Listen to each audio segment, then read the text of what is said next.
ఒకవైపు దేశ రాజధానిలోని భారత్ మండపంలో కృత్రిమ మేధ ఏఐ భవిష్యత్తు సాంకేతికత అతుకులు లేని అనుసంధానంపై ప్రపంచ మేధావులు చర్చిస్తుంటే బయట పరిస్థితి అందుకు పూర్తి భిన్నంగా కనిపించింది.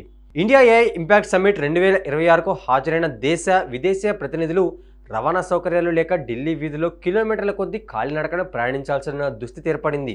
బుధవారం సాయంత్రం సదస్సు ముగిసిన తర్వాత ప్రతినిధులు కష్టాలు వర్ధనాతీతంగా మారాయి. వీవీఐపీల కదలికల పేరుతో భారత్ మండపం చుట్టుపక్కల రహదారులను మూసివేయడం, సమీపంలోని సుప్రీంకోర్టు మెట్రో స్టేషన్ను నిలిపివేయడంతో వందలాది మంది ప్రతినిధులు రోడ్లపై చిక్కుకుపోయారు. రోడ్ల మూసివేత కారణంగా ఓలా, ఊబర్ వంటి యాప్ ఆధారిత ట్యాక్సీలు లోపలికి రాలేకపోయాయి. షటిల్ సర్వీసులు కూడా అందుబాటులో లేకపోవడంతో ప్రతినిధులకు నడక తప్పలేదు. అక్షరధామ్ ఆలయం నుంచి ప్రగతి మైదాన్ వరకు కిలోమీటర్ల మేర వాహనాలు నిలిచిపోయాయి. సదస్సులో పాల్గొన్న విదేశీ ప్రతినిధులు, టెక్ నిపుణులు తమ చేదు అనుభవాలను సోషల్ మీడియా వేదికగా పంచుకున్నారు. సదస్సు అద్భుతంగా జరిగింది, కానీ ముగింపు మాత్రం దారుణం.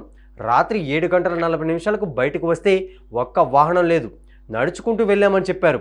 3 కిలోమీటర్లు నడిచి మరో మెట్రో స్టేషన్కు చేరుకున్నాను అంటూ వంశికా గార్గ్ అనే ప్రతినిధి వాపోయారు. మేమంతా 30% పన్ను చెల్లించే వైట్ కాలర్ ఉద్యోగులం. ఒక క్యాబ్ కోసం 1-2 కిలోమీటర్లు నడవాల్సి రావడం అవమానకరం. ప్రతిభ ఉన్నవారు దేశం విడిచి ఎందుకు వెళ్తున్నారో ఇప్పుడు అర్థమవుతుంది అంటూ మరో ప్రతినిధి అసహనం వ్యక్తం చేశారు. ఢిల్లీ ట్రాఫిక్ పోలీసుల వైఫల్యంపై రాజకీయ దుమారం రేగింది. ఆమ్ ఆద్మీ పార్టీ నేత సౌరభ్ భరద్వాజ్ స్పందిస్తూ ప్రపంచం నలుమూలల నుంచి వచ్చిన ప్రతినిధులు దిక్కుతోచని స్థితిలో రోడ్లపై నడుస్తున్నారు. ట్రాఫిక్ మేనేజ్ చేయడానికి కేంద్రానికి కనీస ఇంటెలిజెన్స్ కూడా లేదనిపిస్తుంది. ట్రాఫిక్ పోలీసుల తీరు దేశ ప్రతిష్టను దిగజార్చేలా ఉంది అని మండిపడ్డారు.